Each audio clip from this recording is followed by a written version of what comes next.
جیسے ہی تیسرا دن آتا ہے تمہاری قبر کی زندگی کا، جب 3 دن گزرتے ہیں تمہاری ناک کے ذریعے سے پیٹ کی چیزیں باہر آنے لگتی ہیں، ناک اور منہ سے نکلنے لگتی ہیں، اور 40 دن تو بہت دور کی بات ہے۔ جسموں کا خیال کرتے ہو؟ میں تمہیں بتاتا ہوں اس جسم کی حیثیت کیا ہے۔ یہ جو چمڑی ہے اس کی حیثیت کیا ہے، یہ جو گوشت پوست ہمارے جسموں پر ہے اس کی حیثیت کیا ہے پتہ ہے تمہیں؟ اس کو سجانے کے لیے عورتیں 2-2 گھنٹہ شیشے کے پاس کھڑے ہو کر میک اپ کرتی رہیں۔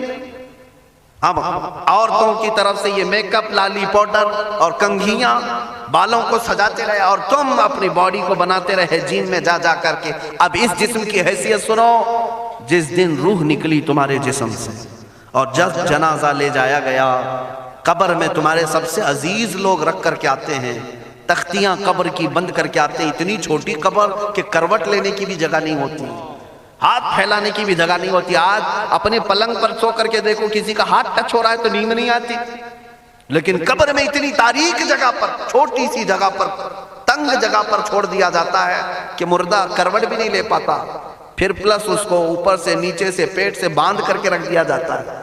تمہیں پتا ہے اب حکماں نے جو لکھا ہے وہ سنو بزرگوں نے، جیسے ہی تیسرا دن آتا ہے تمہاری قبر کی زندگی کا، جب 3 دن گزرتے ہیں تمہاری ناک کے ذریعے سے پیٹ کی چیزیں باہر آنے لگتی ہیں، منہ کے ذریعے سے آنتڑیاں یا جو بھی اندر کا لیکویڈ ہے سب باہر آتا ہے۔ 5ویں دن کان کے اندر سے بھیجا نکلنے لگ جاتا ہے، یہ جو بھیجا سر کے اندر ہے وہ ختم ہو کر کے سڑ کر کے پیپ کی شکل میں کانوں سے باہر آنے لگ جاتا ہے، ناک اور منہ سے پیٹ کی چیزیں، کلیجہ خون بن جاتا ہے، دیگر چیزیں سب کان اور ناک اور منہ سے نکلنے لگتی ہیں، اور 40 دن تو بہت دور کی بات ہے، 8ویں دن اس کا پیٹ پھٹ جاتا ہے، پیٹ پھولتے پھولتے پھٹ جاتا ہے، اور جیسی پیٹ پھٹتا ہے قبر میں کیڑے پیدا کیے جاتے ہیں۔ تم 1000 کوشش کر لو لیکن وہ کیڑے اسی کے لیے پیدا ہی کیے جاتے ہیں، ان کی غذا ہے۔ وہ ناک سے نکلا ہوا گودا، منہ سے نکلا ہوا گودا کھانے کے لیے کیڑے جمع ہو جاتے ہیں، پورے جسم پر طاری ہو جاتے ہیں۔ پیٹ جب پھٹ جاتا ہے تو اتنی شدید تعفن والی بو آتی ہے کہ قبریں بند ہوتی ہیں، ورنہ کئی لوگ صرف بو سے بیمار ہو جاتے ہیں، کئی لوگ۔ اور یہی ہمارے جسم کی حیثیت ہے، یہی ہمارے جسم کی حقیقت ہے۔ اور چند دن گزر جاتے ہیں کہ اس کی آنکھوں کی پتلیاں لٹک کر کے باہر نکلتی ہیں، اس کی آنکھوں کی پتلیاں باہر آ جاتی ہیں اور گڑے پڑ جاتے ہیں۔ اب جو جسم کے اوپر موجود گوشت ہے اس کو چونٹیاں، مکوڑے اور کیڑے کھانے لگ جاتے ہیں، کھاتے کھاتے 2-3 مہینے کے اندر اس کو صرف اور صرف ڈھانچے کی شکل چھوڑ دی جاتی ہے، ہڈیاں باقی رکھی جاتی ہیں۔ جن بالوں میں تم کنگھیاں کرتے ہیں ان بالوں کی جڑوں میں پیپ پیدا کیا جاتا ہے، ہر بال کی جڑ پیپ بہاتی ہے۔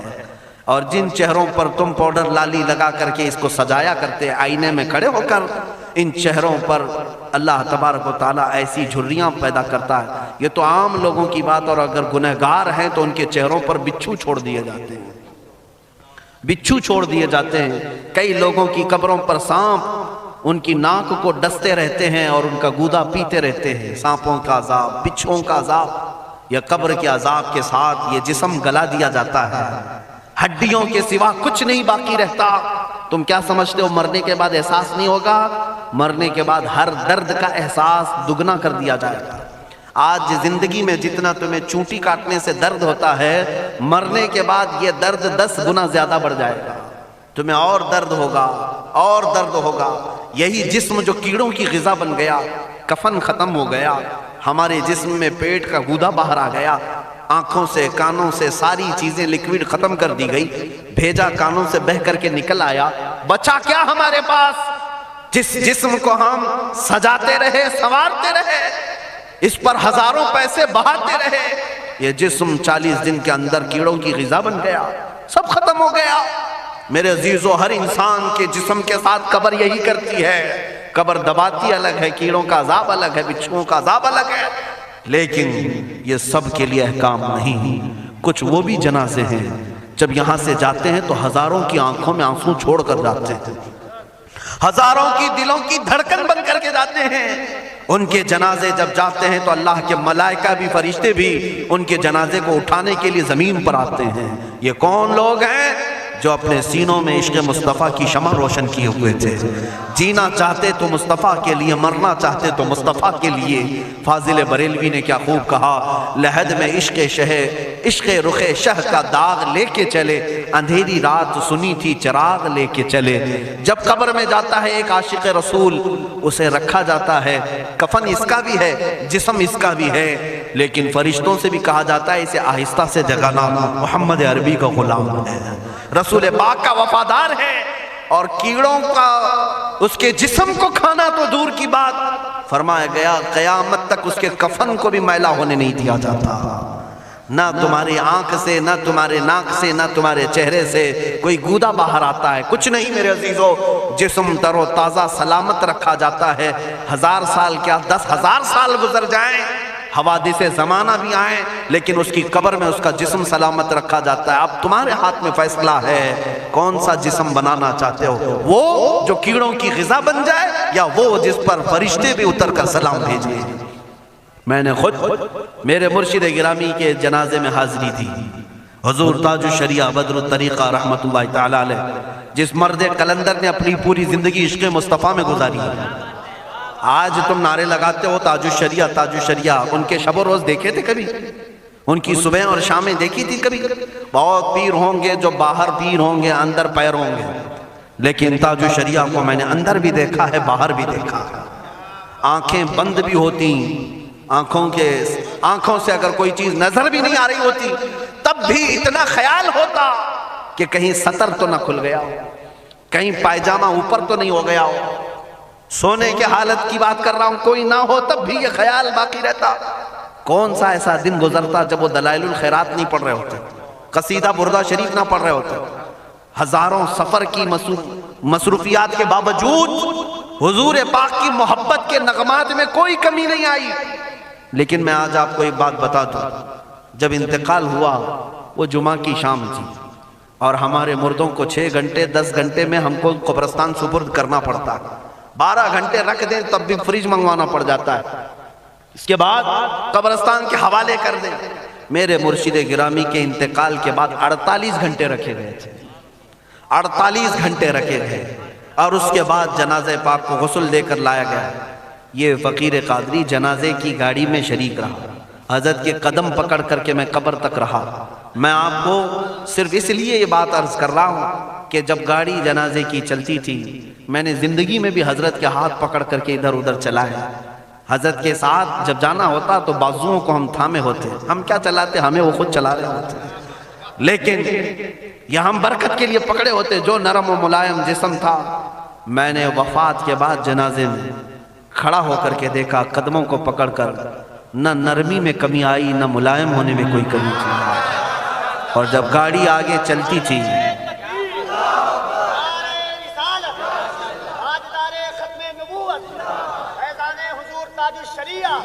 جب آپ گاڑی جنازہ جس پر رکھا ہوا تھا چلتی تھی، تو میرے عزیزو زندگی میں جس طرح جسم نرم ملائم تھا، میں نے دیکھا کہ گاڑی جب اس کے دھڑکے ہوتے تھے ادھر ادھر، تو پیٹ مبارک اور سینے مبارک ویسے ہی ہلتا تھا جیسے کسی زندے کا ہلتا. ہاتھ پر انگلی رکھے تو خون سرک جائے اور پھر اپنی جگہ پر آ جائے. یہ کوئی مبالغے کی بات نہیں کر رہا ہوں، یہ آنکھوں سے دیکھی ہوئی چیز ہے. اور قبر انور میں رکھنے کے بعد جب ان کے صاحبزادے اور داماد نکل کر کے آئے، تو تھوڑی دیر کے بعد ہم نے دیکھا کہ چہرہ خود بخود قبلے کی طرف تھا.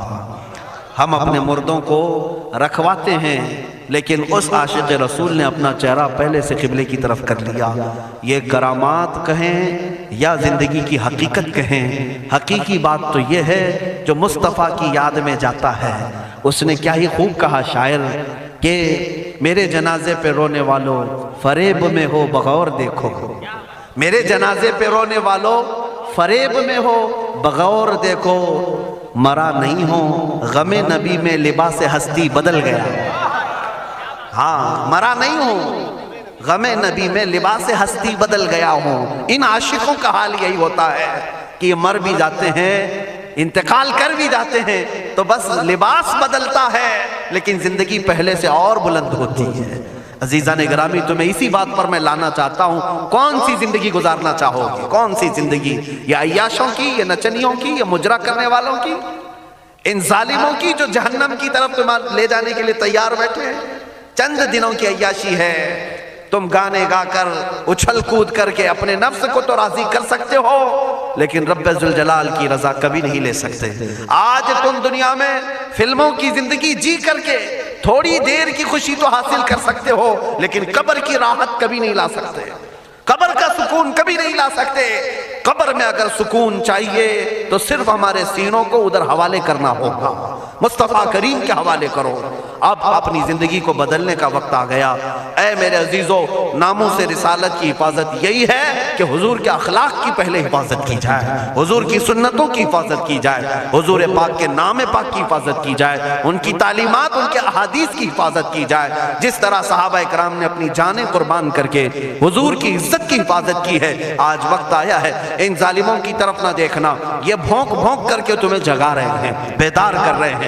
میں جواب دیتا رہوں گا انشاءاللہ، لیکن ساتھ میں ان حادثات کو اپنے لیے ایک الگ انداز سے دیکھتا ہوں۔ اگر کوئی کتا کوفے میں بیٹھ کر بھونکتا ہے اور میرے نبی پاک کی عظمت پر حملے کرتا ہے تو درد تو ہوتا ہے، لیکن ساتھ میں عقیدہ بھی تو ہمارا یہ ہے، رہے گا یوں ہی ان کا چرچا رہے گا، رہے گا یوں ہی ان کا چرچا رہے گا، پڑے خاک ہو جائیں جل جانے والے۔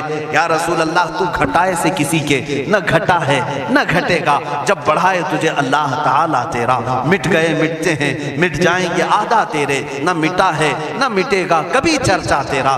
یہ کتے کتاب لکھ کر کے کہتے ہیں محمد عربی کا چرتر، ان کے اخلاق، ان کے کردار برے تھے، اور ایسی کوئی چیز نہیں ہے اسلام میں جس سے امپریس ہو کر اسلام قبول کیا جانا چاہیے۔ محمد صلی اللہ علیہ وسلم کے نام کو اسلام سے ہٹا دینا چاہیے۔ ان ظالموں کو میں جواب دینا چاہتا ہوں، اے مسلمانوں، یہ تمہیں جگانے کے لیے آ رہے ہیں، یہ تمہیں بیدار کرنا چاہ رہے ہیں۔ اب اٹھو اور یہ بتاؤ تم کہاں کہاں سے میرے نبی کو مٹاؤ گے، کہاں کہاں سے؟ ارے ہمارے گھروں میں بچوں کی ولادت بھی ہوتی ہے، کان میں اگر ہم اللہ کا نام لیتے ہیں تو ساتھ میں محمد کا بھی نام ہے۔ ہمارے بچے جس دن اس دنیا میں آتے ہیں، اذان ان کے کانوں میں دی جاتی ہے تو اللہ کے نام کے ساتھ محمد کا نام بھی آتا ہی ہے۔ ہماری اذانیں، ہمارے نماز کو بلانے والی آوازیں، تم کیا مٹا پاؤ گے محمد عربی کے نام کو؟ یہ ہزاروں نہیں کروڑوں اذانیں بار بار دن میں دے دے کر کے یہ بتاتی ہیں کہ تم واللہ محمد عربی صلی اللہ علیہ وسلم کا ذکر تم کبھی الگ نہیں کر سکو گے۔ ذکر خدا جو ان سے جدا چاہو نجدی ہو، واللہ ذکر حق نہیں کنجی سقر کی ہے۔ حضور پاک کا نام کہاں سے ہٹاؤ گے؟ اذانوں سے ہٹاؤ گے، اقامت سے ہٹاؤ گے، نمازوں سے ہٹاؤ گے؟ بلکہ اقبال نے کیا ہی خوب کہا تھا، دشت میں دامن کوہسار میں میدان میں ہے۔ کہاں ہے یہ نام؟ دشت میں دامن کوہسار میں میدان میں محمد ہے، بحر میں موج کی آغوش میں طوفان میں محمد ہے، چین کے شہر مراکش کے بیابان میں محمد ہے، اور پوشیدہ ہر مسلمان کے ایمان میں محمد ہے۔ میں نے یہ تبدیل کر کے اسی لیے پڑھا ہے کہ ہر جگہ محمد ہے۔ رسول پاک صلی اللہ علیہ وسلم کو تم کہاں سے ہٹاؤ گے؟